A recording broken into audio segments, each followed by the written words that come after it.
Hola amigos, bienvenidos al canal que tiene preguntas para tus respuestas. Hoy, el día 8 de marzo, se celebra el Día Mundial de la Mujer. Así que hoy vamos a hablar, no de la mujer, hoy vamos a hablar de mujeres.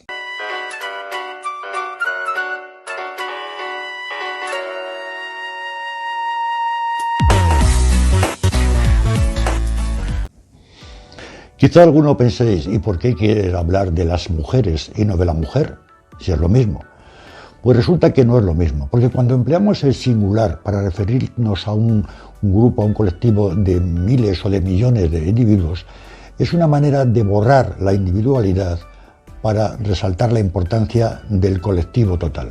Lo importante no es cada uno, sino el total. Y claro, esto es válido cuando ocurre con elementos que son exactamente iguales. Se puede hablar en singular de el cultivo del olivo o la pesca de la sardina. Tiene sentido porque los olivos se cultivan igual y todas las sardinas también se cultivan y se pescan igual, ¿no?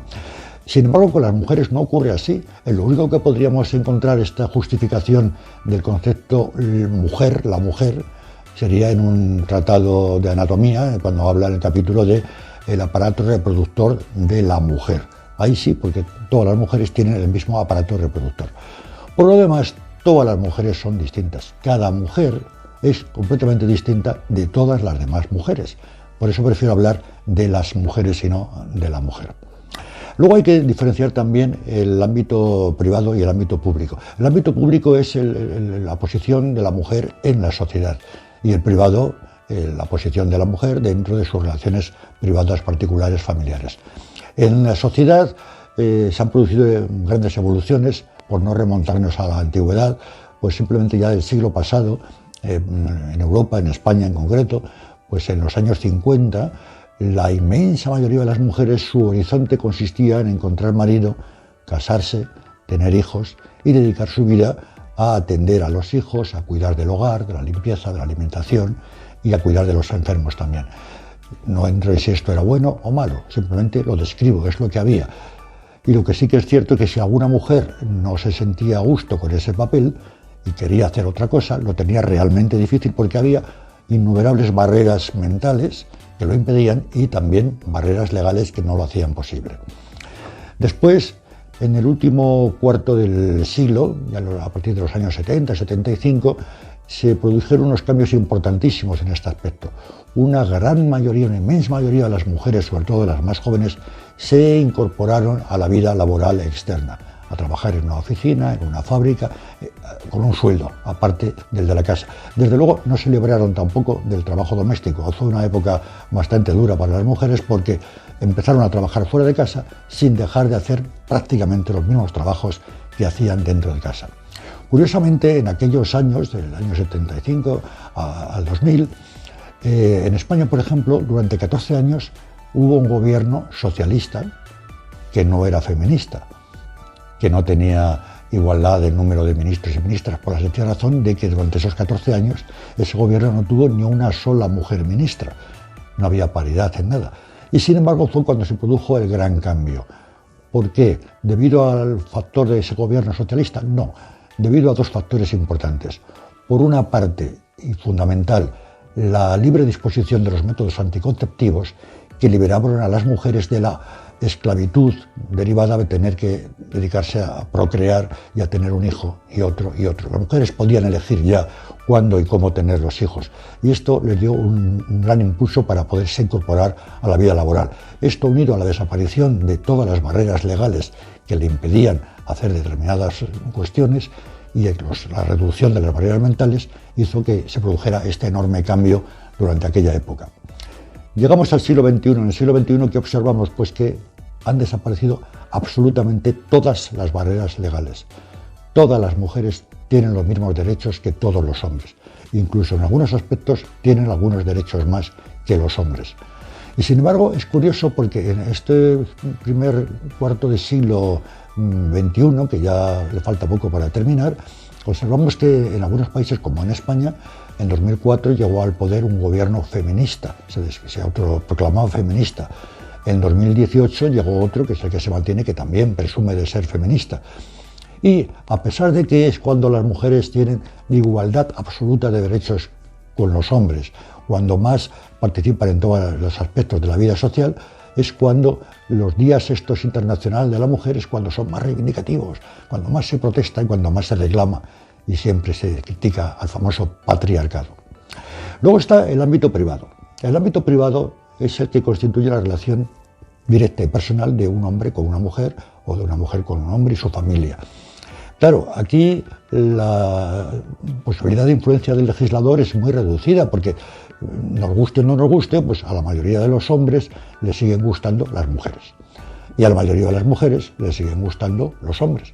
Por lo tanto, ahí se establecen unas relaciones que pueden ser o bien igualitarias y de respeto mutuo o bien unas relaciones de dominación-subordinación.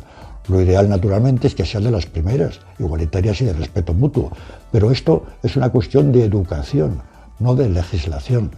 Sería absurdo promulgar una ley que prohíba a las adolescentes enamorarse del más chulito de la clase, o una ley que obligue a los hombres a planchar 2 días por semana al menos. Esto no tendría sentido. Y, por otra parte, esto es lo que además conduce a las relaciones igualitarias. Es una cuestión de educación. Enseñar a las chicas a no permitir que nadie las mande y enseñar a los chicos a que ellos no tienen por qué mandar a ninguna mujer. Educación y no legislación. Y hablando de mujeres y del día 8 de marzo, no podemos dejar de mencionar a las feministas radicales. Dicen defender a las mujeres, pero claro, coartan su libertad totalmente. A mí me parece que hacen exactamente lo mismo que los conquistadores europeos cuando fueron a África, a América, y que entonces querían salvar a los pobres indígenas imponiéndoles el verdadero Dios, que naturalmente era el de los conquistadores. Pues las feministas también quieren imponer a las mujeres su forma de ver la vida, de cómo deben comportarse, de cómo deben pensar. Es decir, matan la libertad. Recurren a falsear las estadísticas, como con la famosa brecha salarial. En el vídeo número 21 de Homo Sapiens, brecha salarial, analizamos esta cuestión.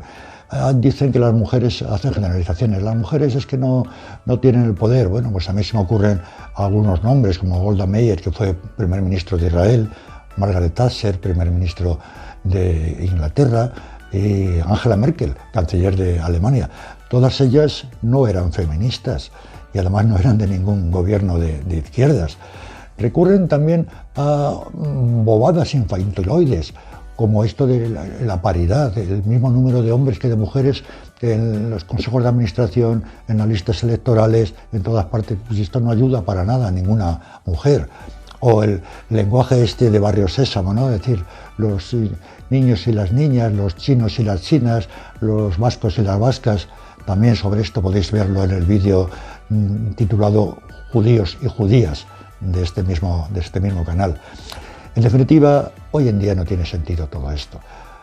De las facultades españolas de las facultades de medicina salen más mujeres médicos que hombres médicos. De las escuelas de judiciales salen más mujeres jueces que hombres jueces.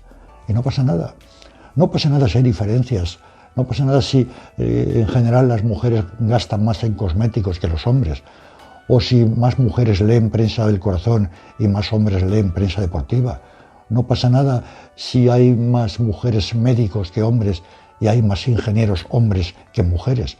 ¿Por qué no dejan en paz a la gente? Esto es lo que yo me pregunto. Lo que tiene que haber son igualdad de derechos y de libertades. Si una vez que hay igualdad de derechos, pues todo lo demás sobra. Y bueno, hoy las preguntas no las voy a dirigir a todos vosotros, sino solamente a mis amigas feministas radicales, que algunas hay suscriptoras del canal, y a ellas les dirijo estas preguntas, porque una vez que en los países europeos todas las mujeres y todos los hombres tienen los mismos derechos y las mismas libertades, ¿por qué no dejan en paz a las mujeres para que hagan con su vida lo que quieran?